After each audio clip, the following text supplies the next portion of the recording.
This is official. DJ LeMahieu declined the qualifying offer. Yes, huge. Official. That's real. He had to, obviously. Yeah. Yeah, DJ. Man, the optimist in me keeps saying that DJ genuinely does want to be a Yankee, and him and his agent are talking to Cashman and is like, hey, get us in this range. You know we've earned this money. Like, let's just get this done, and I'm hoping the tweet comes soon. He keeps, well... I think everything's going to be dragged out pretty long. DJ said in the MVP stuff, he talked about how much he liked New York and the fans, and I don't think that's DJ, what's that word?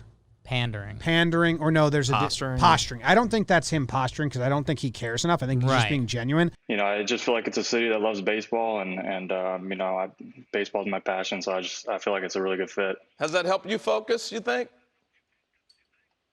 Absolutely. Yeah. It's, you know, it's those dog days in August, those day games.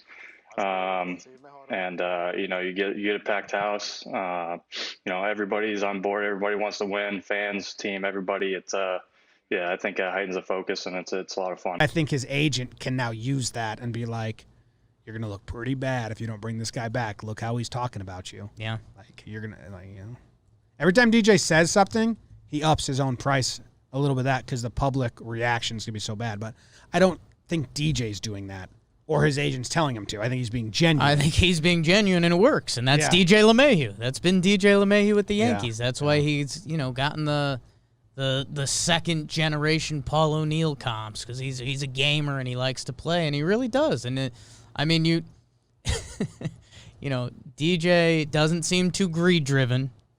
DJ LeMahieu is baseball driven, and that's so obvious that he genuinely does like being on the New York Yankees. They are a competitive team every year. You know, I know for some of you listening, that's you feel like that's a slight that I didn't say they're a World Series competitor every year. Well, that's being a Yankees fan, and I think DJ LeMahieu really likes being in that atmosphere. He's absolutely thrived in 2 years. He's gone from like a guy you kind of knew. Be like, yeah, I think he won a batting title one year. I don't know. Is he a Coors guy? Like, what's going on with him? To now he's like, he's been a top 5 player in the American League the past 2 years. He wants to be here. The Yankees want him here.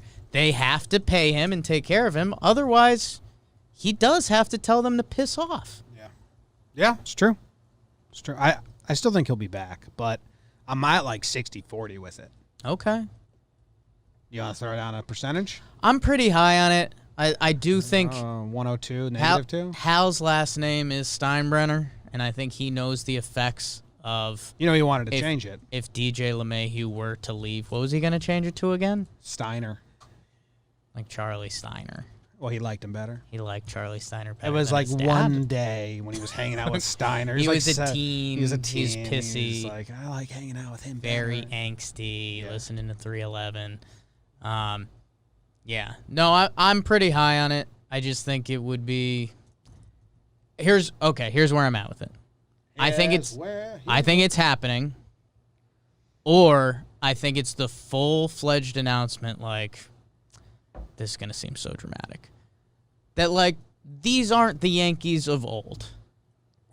Like, you know, the Yankees are an analytically driven with Cole, team. though, they just kind of said, here we are. Exactly, and that's what I'm saying. And again, we get spoiled. You know, we signed CeCe a decade before Cole, and we signed Cole, and like some teams will never sign guys like that.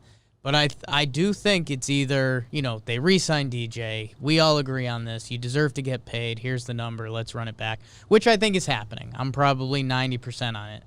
Or I think there's a 10% where it's like Cashman does a puppy dog conference where he's basically blinking at the camera like, yeah, we just thought there was different options out there. And it's like, oh, fuck. These aren't George's Yanks anymore.